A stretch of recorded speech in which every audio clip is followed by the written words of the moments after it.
An opportunity now in Cleveland with a quarterback situation that, honestly, he can come out of and win the job. I think he'll do well. I really do. I think the kid works really hard. I think he loves the game of ball. And when it comes down to it, if you have a guy like that loves the game, obviously grown up around it his whole life, I think he'll be successful. He has a tremendous luxury to change plays at the line of scrimmage and what he sees.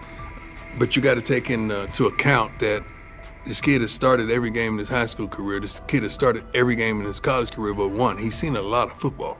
So it's not too many complex defenses that you could throw at him that he hadn't seen. He's seen all of them. What happened behind the scenes in Miami last week left NFL scouts, general managers, and team owners completely shocked. Shedeur Sanders put on a performance that was so sharp, so precise, that even the most experienced talent evaluators, people who've been doing this for decades, are now second-guessing everything they thought they knew about quarterback play.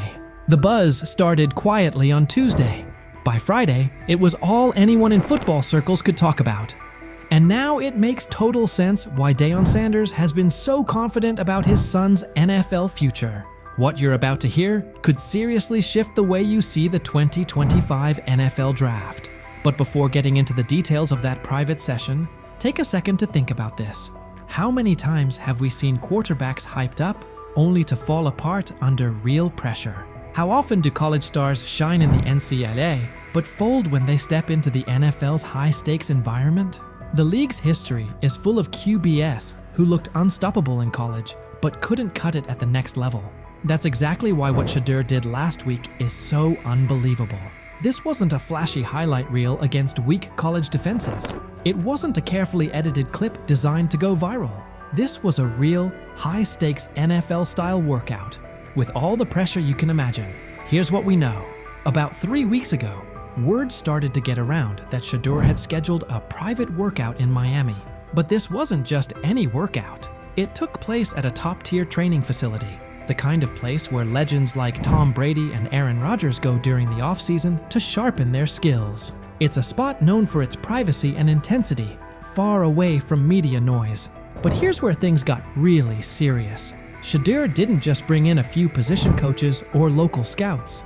He invited the big names, the harshest critics. These were evaluators who don't get impressed by flashy stats or famous families. Think former NFL defensive coordinators who've built entire careers on shutting down elite QBs. Think scouts who've analyzed everyone from Peyton Manning to Patrick Mahomes. And they all showed up. Every one of them. Inside the facility, the vibe was intense. 15 NFL decision makers, execs, scouts, and coaches were spread across the field. Clipboards out, stopwatches ticking, no smiles, no reactions. Just stone-faced pros who don't hand out compliments lightly.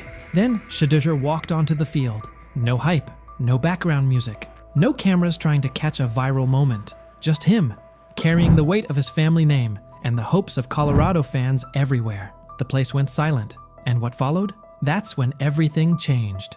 I think he's done a great job. He's a super nice kid. Those guys, the people I work with that interview him and stuff, he's a great guy. He's just got to, he's got to kind of put himself under the radar and work every day, which he seems to be doing. The first drill looked pretty basic on the surface. 40-yard throws to stationary targets. Seems simple, right? Not exactly. These weren't college-level wideouts standing out there. They brought in former NFL receivers, guys who really understand how to create separation and run routes with pro-level precision. These are the kinds of receivers who can truly expose whether a quarterback has what it takes or not. Shedeur steps up to the line. First throw. Absolute laser. 40 yards, fast and clean. Tight spiral, right on target. Hits the receiver perfectly in stride. Scouts glance at each other, but no reactions yet. They've seen strong arms before. Then comes the second throw. Still 40 yards, but now it's a comeback route. Way more challenging. The timing has to be spot on.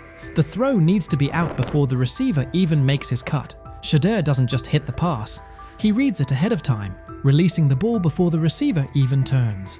When the ball lands right in the receiver's chest, just as he comes out of the break, even some of the veteran coaches are caught off guard. One scout literally drops his clipboard. And that was just the warm-up. The real challenge came next. Game simulation. Imagine this. A mock defense made up of former NFL players. Not fringe guys, but legit starters from just a couple of seasons ago. These defenders know how to bait quarterbacks, disguise their coverage, and turn up the pressure. Here's the setup. 2-minute drill. Down 6 points. 85 yards to go. No timeouts. It's the kind of pressure that usually breaks college quarterbacks and separates the real ones from the hype. Shedeur lines up under center. The defense shows one look, but you can tell something's coming. There's a shift about to happen. Classic disguise to force confusion. As soon as the ball is snapped, the coverage rotates, just like expected. Most young QBs would freeze, panic, or try to force something risky, but not Shedeur. He steps up into the pocket with the kind of calm you see from seasoned pros. Eyes downfield the entire time. Then, he sees it. A tiny window, open for maybe half a second. A slot receiver breaking on a dig route, the linebacker trailing just behind. That window is so tight most college QBs wouldn't even attempt it. But Shedeur doesn't hesitate. He fires a strike right between two defenders, hitting his receiver in perfect stride. The linebacker stops mid-step, stunned. The safety trying to rotate over just shakes his head, like he can't believe what he just saw. The scouts lean in. They know they're watching something rare. And the best part? This was only the beginning. Incredibly accurate. Yes. He really understands not only offensive football, but he understands what you're doing as a defense, so he'll pick you apart that way. He processes quickly. Like, all those things to me are big-time attributes. And I just remember last year at this time, Bo Nix falling. People saying, hey, Bo Nix is going to be a second-rounder, and Bo Nix is not. By the way, that guy was one of the best. But now they can't have him. The same people responsible for his slide in the draft are the ones scrambling. They called him cocky, arrogant, threw every label at him, hoping it would break him. But through it all, Shedeur stayed cool. He didn't let the noise shake him or throw him off course. His mindset never wavered. He knew exactly what he brought to the table, and no amount of criticism was going to change that. Instead of folding under the pressure, he locked in even more. Their doubt didn't shake him. It fueled him, because deep down, he knew that what he showed on that field wasn't some lucky moment. It was real. It was proof of who he is and what he's capable of becoming. And now, those same scouts are left second-guessing everything. They thought they had him figured out, but what they saw last week flipped their entire evaluation on its head. At first, they saw attitude. They saw confidence and labeled it arrogance. They judged him before really watching him. But Shedeur didn't let it affect him. Instead, he showed exactly who he is when the lights are the brightest. And now those same scouts, the ones who once questioned if he had what it takes, are sitting in silence, unsure of what they just witnessed. His performance is making waves, and suddenly their early opinions are starting to look shaky. They didn't just see a strong-armed college quarterback out there. They saw a leader, calm, smart, in total control. The more his confidence grows, the better he gets. And now, they're starting to realize they might have missed something big. What they once brushed off as ego now looks more like confidence that can't be rattled. And his ability to shine under pressure is forcing a lot of people to rethink how they evaluate talent. Every day that passes, the question gets louder. How long can they keep ignoring the guy they once dismissed? Have we ever seen a quarterback flip the narrative like Shedeur Sanders just did? How often do players get counted out because of assumptions or snap judgments? How many times is confidence mistaken for arrogance? And how much potential gets overlooked because of it? Maybe this is that turning point. Maybe those very traits we criticize in young players are actually the ones that turn them into something great. What if Shedeur is exactly the kind of quarterback the league's been missing? What if we're watching the start of something special? So what do you think? Could Shedeur Sanders be the real deal? And what kind of impact will his rise have on the 2025 NFL Draft? And it's not a knock, it's just how he plays in that spread wide open offense, and you project that to a spread wide open field.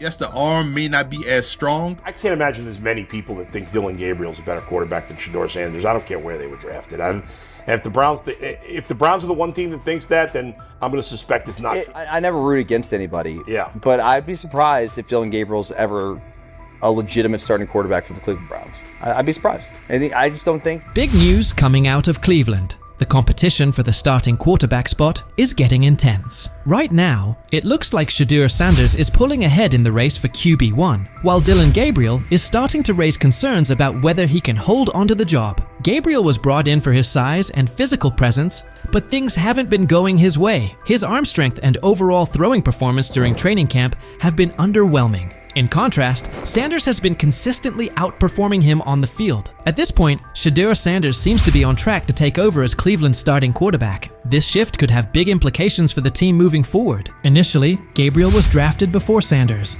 and was widely seen as the likely pick for the top quarterback spot. But there's been one major issue that keeps coming up: his height. At just 5'11", Gabriel's size has become a real concern, especially in a league where physical stature can make a big difference. Throughout training camp, Gabriel has had a tough time making long throws with the kind of ease people expected from him. In a position that demands both power and precision, that's a tough weakness to overcome. Meanwhile, Sanders has continued to turn heads with his ability to deliver accurate deep passes, using his long limbs and natural throwing ability to his advantage. It's become clear that Sanders has taken control of the QB battle during camp, while Gabriel has struggled, particularly when facing pressure or a crowded pocket. That's now led to a lot of talk from analysts, who are wondering if Gabriel's lack of arm strength and ability to perform under pressure might be too big of a hurdle for him to succeed in the NFL. The big question now: how can a quarterback with such a serious gap in his game expect to survive, let alone thrive, in one of the most competitive football leagues on the planet? Gets the ball out, he's accurate. As far as how's that translate to the National Football League, I just don't see it. I don't know why. I'm sure he's a great kid, he plays his ass off, he's a winner, but when I watch him on tape, nothing really excites me about his game other than the fact that he's pretty accurate, got a quick arm. Dillon Gabriel's struggles became pretty obvious during OTAs and minicamps, where some key issues in his game started to show. One particular rep stood out: he looked noticeably worried about defensive linemen swatting down his passes at the line of scrimmage. That concern led him to start releasing the ball a bit higher than usual, and it threw things off. Some of his passes ended up sailing over his receivers' heads, while others got tipped right at the line. It's definitely something he'll need to work on if he wants to seriously compete at the pro level. Dillon Gabriel raises a lot of eyebrows of concern. As you guys know, he had a ball batted down today, and it turned into an interception, pick six. And you guys can see right here, this was a cause of concern coming into the draft when it pertained to Dillon Gabriel, is how, his smaller frame. You guys seen it with the Johnny Manziels. Just kind of with those guys, the smaller frames, getting balls batted down to the line, ultimately turns into interceptions. That being said, both Dillon Gabriel and Shedeur Sanders have things they need to work on. Neither of them is flawless, and the quarterback competition is still very much alive. Sanders has shown more consistency throughout camp, but nothing is set in stone just yet. Both quarterbacks are still in the running, and the battle is only getting more intense. While Gabriel was having his share of mistakes, Sanders was out there dropping dimes during practice. His throws were on point, showing off some serious precision and smart decision-making. One play in particular stood out. He connected with his tight end on a corner route near the back pylon. It was a tight window, with a linebacker trailing, and the receiver pressed at the line. But Sanders placed the ball perfectly. It was a textbook read. As soon as the safety bit on the short route, Sanders quickly recognized the one-on-one coverage and took the deep shot without hesitation. That kind of situational awareness, paired with his accuracy, is what's giving him the edge right now. There's even been some chatter that Cleveland may have picked up Dillon Gabriel just to block another team from grabbing Sanders. According to reports, owner Jimmy Haslam was very interested in bringing Shedeur on board, but not everyone on the coaching staff was sold at the time. Regardless of those early disagreements, Sanders is proving himself where it matters, on the field, showing that he's ready to compete at the highest level. There's a lot of speculation. He wanted Shedeur Sanders. The staff drafted Dillon Gabriel, Oregon, 2 rounds earlier. And they were doing that not because they necessarily loved Dillon Gabriel, they liked him, but they thought it would stop their impulsive owner from forcing them to draft in round 4 Shedeur Sanders. One thing that's really helped Shedeur Sanders stand out is how well he communicates on the field and takes charge of his teammates. His leadership and calm under pressure have pushed aside any lingering doubts about his potential, and he's steadily climbing to the top of the QB competition. The progress he's made in such a short span is making the coaching staff take a second look at their original plans. At this point, it's becoming clear that Sanders is making a serious case to be the future face of the Cleveland Browns. But it's not just the coaches he's winning over. Fans are fully backing him too. Across all age groups, people are showing strong support for Sanders, with many calling for him to be named the starting quarterback. His exciting playstyle, paired paired with his natural leadership and magnetic personality, has really struck a chord with the fan base. There's a noticeable buzz building around the idea of him leading the team, and fans are clearly invested in his journey. The hype isn't just about what he could become, it's about the energy and spark he's already bringing to the team. Fans want someone who can lead, inspire, and get results. And right now, Sanders looks like that guy. Even veteran quarterback Joe Flacco had high praise for him, saying Sanders puts a smile on his face, not just because of how he plays, but because of the positive vibe he brings to the locker room. It's obvious that Sanders is leaving a strong impression on everyone, from coaches and analysts to his teammates. I don't know if it has an impact on much, but Shedeur's been great. I mean, he's a lot of fun to be around in those meeting rooms, and I think so far there's been, at least once in the meeting room that he's made me crack a smile, and that's what it's all about. He's a young guy trying to learn some football and come out here and practice well and do those things. And like I said, he's been a lot of fun. I mean, he's come up to me and. As the quarterback race in Cleveland picks up steam, it's becoming more obvious that Dillon Gabriel is slipping out of serious contention for the starting role. He came into camp with high hopes, thanks in large part to his size and athleticism, but his recent showings have raised some red flags. Gabriel's inconsistency with deep throws, especially when under pressure, has exposed a major weakness that's tough to ignore. Even with his solid build and physical tools, Gabriel just hasn't shown the kind of arm strength and accuracy needed to compete at the NFL level. His inability to stay composed and deliver under pressure has only fueled more concern about whether he can really hold his own in this league. Meanwhile, Shedeur Sanders is quickly climbing the depth chart, not just because of his standout play, but also due to his physical strength and mental grit. Sanders has been throwing with confidence and precision, even under duress, and he's consistently making smart reads when it counts. His accuracy and decision-making have really popped during training camp. What's more impressive is Sanders' commitment. Even without getting most of the first-team reps, he stayed locked in and kept a disciplined approach. That work ethic, paired with his upbeat personality and leadership qualities, has earned him the respect of both his coaches and teammates. He's become a favorite among the fans, not just for what he's doing on the field, but for the energy he brings to the team overall. With Gabriel continuing to struggle, Sanders is clearly setting himself apart, not only with performance, but with presence. So now the question goes out to Browns fans. With Gabriel trying to find his footing, and Sanders making a strong push with solid play and leadership, who do you see taking over as QB1? Are you holding out hope that Gabriel bounces back? Or do you think Sanders is the obvious choice to lead this team into the future? Let us know what you think and who you're backing. Out there, I talked to Denzel Ward. Yep. I talked to some, I didn't say the name. But anyway, I done talked to some people. He looked different. There's a difference when that young bull is out there spinning that ball. You hear me? Mm-hmm. Difference. I'm talking about football. I ain't talking about no media and all that hoopla and all them, on Twitter, they putting up the numbers. Some he with 10 for 12 for 2 touchdowns. I'm talking about when he's at the helm, he looks different. Whether he's going with the first team, second team, or third team. It don't matter. From being buried on the depth chart as a fourth stringer to suddenly becoming a standout on the second team, Shedeur Sanders just pulled off the most impressive quarterback comeback since Tom Brady made the world believe he wasn't finished at 40. What is it going to take for you to just buy in to Shedeur Sanders when players all around him are telling you how different he looks, how good he looked, how he just has that aura to him? Because it seems like all the players that are around Shedeur Sanders have nothing but great things to say about him and love him. Because again, he clearly just looks different than the rest of the competition that we've seen. And like I said, the last time I've seen guys go for or say things about a certain player like that, it was Baker Mayfield. So could 12 be that guy? How long until we see 12? Because I feel like it's just a matter of... The same haters who were cheering when he got dropped to fourth string are now scrambling for excuses faster than a glitchy Wi-Fi during the Super Bowl. Get ready, because this isn't just a step up on the depth chart. It's a serious reality check that's got the critics choking on their own words with a big helping of humble pie. Being said, I see some balls coming out of Shedeur Sanders at that game, and I'm like, kind of looks like a guy. Yeah, I'm reading. He can sling it. I see him, some of the veterans, how they talk to him, mic'd up, see what he's doing in the community. Yep. You talking about Njoku there?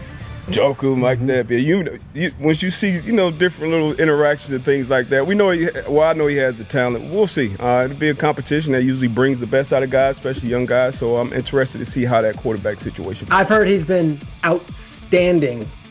The Cleveland Browns training camp just turned into the most talked about event in town. All thanks to Shedeur Sanders, who took his spot as fourth string and used it as motivation for one of the most impressive rises the NFL has seen in years. While everyone was busy counting him out and calling his career dead, Sanders was quietly putting together a performance so good that coaches are saying they haven't witnessed anything like it in the last 15 years. Drafted in the 5th round, all that means nothing when it's time to play football and that whistle blows. He looks different than the rest of the competition. That's what I heard. And I'm talking from a, not Brother Ward, I'm just talking about from sources that's in that room, that's on that field, that's playing the sport. Man, come on, man. Yep, coaches with decades of experience are honestly scratching their heads, trying to figure out how someone goes from being a practice squad afterthought to seriously competing for a starting spot in just a few weeks. Thing is, they never planned on taking him. The problem is, like Ocho Cinco said, you got somebody that has endeared himself to the locker room. And guess what? The difference between him and Tim Tebow, the biggest one, is he can play. He can throw the ball. Tim Tebow running around being an H-back, he can throw the ball. And he's done everything he needs to do. He ain't saying nothing. He ain't rocking the boat. He ain't mad about the reps. He ain't mad about none of that. All the people out there want to see is this, like Tyver said earlier. We want to see what he can do with Jerry Jeudy. That's it. I want to see what he can do with David Njoku. I want to see him with Junkins. I want to see him with the first running backs. If you are cooking, if you are beating down the doors with the 3s and 4s, guess what?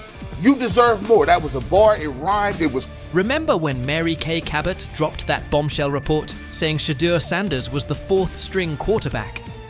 The internet blew up faster than a Michael Bay explosion. Critics came out of nowhere, like ants at a picnic, rushing to call his NFL dreams dead on arrival. They claimed he was only shining against guys who'd either end up on practice squads or be out of the league by September.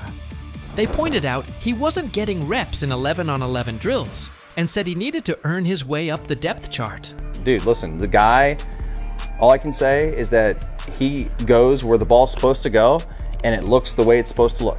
Mm-hmm. And when I hear that tells me it sounds like the Browns may have got a steal with Shedeur Sanders in the 5th round because I think he'll have a chance. I'm not saying he's going to be the starting quarterback in September, like week 1 or 2 or whatever it may be early in the year, but I think he's got a chance to develop into something that hopefully would preclude them from having to draft a quarterback first overall or top 5 next year. He said, I see some balls coming out of Shedeur Sanders at that game, and I'm like, kind of looks like a guy. Yeah, I'm reading. He can sling it. I see him, some of the veterans, how they talk to him, mic'd up, see what he's doing in the community. Yep. You talking about Njoku there? Njoku, Mike Napier. Once you see, different little interactions and things like that, I know he has the talent. We'll see. It'll be a competition that usually brings the best out of guys, especially young guys. So I'm interested to see how that quarterback situation. I've heard he's been outstanding. Funny how the tables have turned. Those same critics are now watching Sanders climb the depth chart like he's scaling Mount Everest with rocket boosters. The guy they wrote off is now the one they can't stop paying attention to. Every completion sends a message. Every perfect throw is a reminder that real talent doesn't stay hidden forever. And with every practice, he's showing that maybe, just maybe, the Browns stumbled upon their hidden gem. One thing for the fans to sit here and hype up Shedeur Sanders because we all know how we get about certain players that we like. But it's another thing when you hear it from players who are actually on the field, who are actually in the locker room, who are actually next to this guy every single day. Because I'm sure we've all seen the quote by now by Chad Johnson when they were on the nightcap, and he talked to some young bulls. He talked to Denzel Ward. He didn't want to give away his name, but he already did it. And he said that Denzel Ward says he looks different from the rest of the competition. We've already been seeing. When word got out that Shedeur Sanders officially moved up to second-team reps, passing Dillon Gabriel along the way, the shockwaves hit from Cleveland all the way to Canton. This wasn't just some small roster tweak, this was huge. One day he's throwing passes to practice squad guys, and the next he's running with the second team, putting real pressure on the starting quarterback spot. The promotion came after Sanders completely dominated minicamp, showing toughness, leadership, and total control on the field. His passes were right on target, hitting receivers in stride. His decision-making was sharp as a blade, and his grasp of the playbook had coaches nodding like proud parents at a school play. But this wasn't beginner's luck. It was steady, calculated execution that the coaching staff just couldn't ignore. And I don't know, there was never no one thought he was this like malcontent or like a bag. It wasn't. That was the word, Trey. That was kind of what was being said. That was kind of what was being said. No. The pre-draft process was so unorthodox that he didn't go through it all like everyone else did. And I think there's a lot that we can look back on this thing, especially if he becomes a star in this league, and say, you could point fingers in a million ways.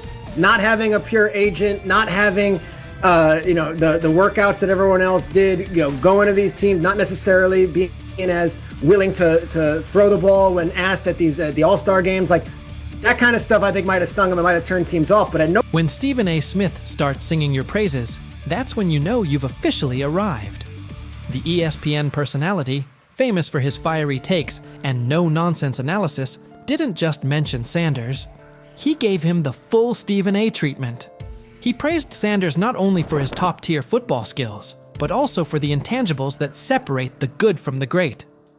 This kid's mindset puts him ahead of the pack, Stephen said, with the confidence of someone who's seen enough football to spot greatness from a mile away. He pointed out Sanders' composure, mental toughness, and relentless drive to compete at the highest level. When Stephen A. says, "It's not just about throws and stats anymore," you better believe the whole football world is paying attention. This stuff wasn't made up. I covered the draft for ESPN. I'm sitting on the desk. It's Shefty, it's Mel, it's me, it's Lewis. I heard some of the same things that Deion Sanders is talking about. And S.A. and Kenton, you know this, we all have relationships. We all have people who tell us information, they help us prepare to do our job. I heard some of the same things. Some of these things weren't necessarily made up, at least I don't think, from the people that I trust who told me these things. And so